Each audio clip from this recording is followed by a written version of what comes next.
Hi everyone and welcome back to my channel. For those who are new, I'll quickly introduce myself. My name is Siddharth. I'm an HR professional with over 10 years of experience. I've lived and worked in India, in Latin America, in the UK, and I'm right now living in Dubai. On this channel, I share my personal as well as professional experience with you all on a wide range of topics. In the last video, we had looked at some of the tips that can help you get that first job in a new country. Today's video is more than that. In today's video, I'm going to share with you some concrete strategies and preparation tips that can help you get that job. These strategies are coming from my professional experience as well as experiences from my friends and families. So let's dive in. To begin with, there are a lot of things that you can do even before you have physically moved to the new country. This is very important because when you move to a new country, the first few months are going to be very busy. And what that means is that you will not have enough time to find that job. So if you prepare in advance and if you do all these things that I'm going to share in a while, they will help you save time and also make your search more effective when you have moved to the new country. Let's understand what these things are. I'll cover these points quite quickly and won't go in detail because I did cover some of them in my previous video. But all of these things that I'm going to share ideally should be done before you have moved to the new place. The starting point is to understand your right to work and what all professions can you work in the new country. This can be very easily done by understanding the kind of visa that you're likely to get and what all professions can you work in with that visa type. Next is to understand what kind of jobs are available in the new country. Look at part-time jobs, maternity covers, full-time permanent jobs, and start exploring those which have the least competition. Again, this is something that you can do by doing an online research from your home, even before you move. The one after this is understanding what kind of qualifications are important for the jobs that you'll be interested in. You can look at a lot of job descriptions posted on sites like LinkedIn and other career portals, and from there understand what are the qualifications that you probably need to get that job. If you think you need to acquire any of those qualifications and if there are training programs that you can start virtually, then do start them right now before you move to the new place. Then is updating your resume and also preparing a cover letter if you don't have one. Make sure the resume is ATS compliant. There are a lot of websites where you can go and check how much of your resume is compliant to the ATS or the jobs that are posted on an ATS, and you can find a percentage match to figure out how well is your CV made to be able to get shortlisted. Make sure you do this before you've moved. The last one is to update your LinkedIn profile. So whether it's updating your job descriptions, your responsibilities, the skills you have, or even getting recommendations from your previous managers, supervisors, colleagues, make sure you do it before you've moved. So if you've done all these things before you have physically moved, you would be well prepared and would have a good understanding of the market and what things do you need to do to be able to get that job. Next is to understand what do we do once we have moved to the new place. And to begin with, it's networking. Networking is very important. Whether it's building a network with people from your own country in that new place or people who are from the same profession as yours, or whether it's recruiters, it's very important to build a network when you move to a new place. And a very simple way of starting it is leveraging LinkedIn.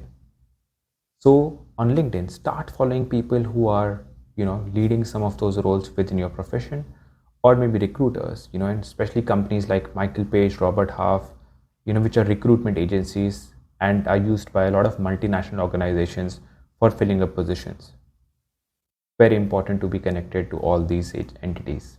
Next is to join groups or communities. Now these could be of different forms. So for example, it could be an alumni group, so maybe there's a group of alumni from your university, college or business school, and there are people who are working in that country for a very long time.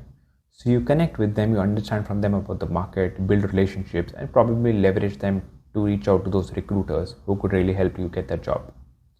Another kind of good group could be, people who share a common interest or people who are coming from a common background. For example, when I was in the UK, we had a group of Indian people living in the town where we were. And it was such an amazing group that would come together once a month. We would meet physically in person, get to know each other, what are we doing, and would really be there to help each other. So it's very important to leverage on these groups and communities. Things to attend professional events. Find out what kind of events are happening in that new place. Whether they're free or paid, do make sure that you attend those events. They're very important. Please remember that when you're sitting at home and applying for jobs, it's your resume, that's your face. But when you are in those events, you get to meet people. You get to meet people from the same profession, recruiters, and they understand you as a person, which makes a lot of difference.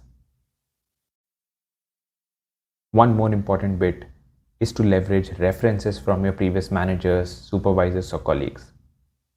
Check with them if they know somebody that's working in this new country and if they can help you connect with them.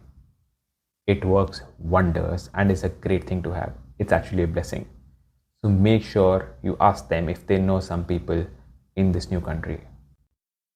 So while you build your network and you reach out to different people, it's very important to prepare an elevator pitch or an elevator introduction for yourself, which means it's a very small introduction, but a very impactful one. And this is super important because first impression is really the last impression. So when you meet these new people, if you are well prepared, you improve your chances, of making a good impact and equally, getting a new job. Do prepare an elevator pitch for yourself. Now, if you're applying to these jobs online, one thing that you must not forget to do is to ask for feedback from a recruiter. You will realize that when you're applying for these jobs, you might face a lot of rejection in the beginning and you may feel disheartened as well, which is absolutely normal. But take it to the next level. Ask the recruiter what is it that you are missing and that other applicants have. It's also common to hear that you don't have any local experience as the biggest reason. And if that's the case, understand from them how can you get that local experience.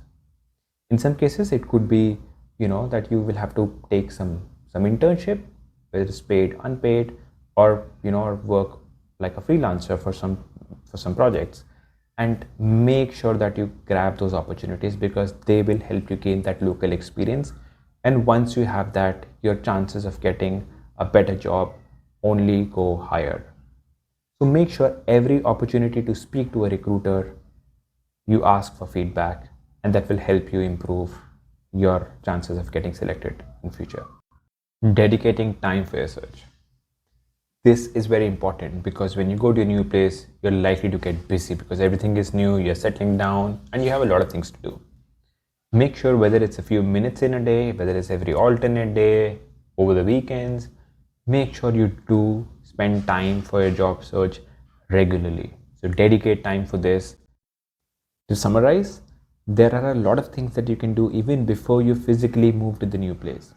So make sure you find time to do those things and that you prepare well. Once you're in the new place, start building your network. Have a solid elevator pitch prepared for yourself so that you make a great first impression. Ensure that you capitalize on every opportunity that you get to speak to a recruiter and ask for feedback. Understand from them what else you can do to improve your chances of landing that first job. And most importantly, find time for this job search.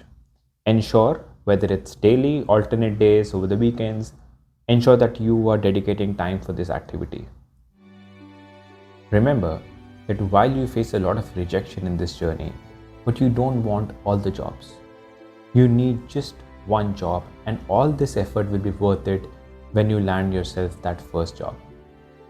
So make sure you're enjoying this journey, you're living the experience and making the most of this change.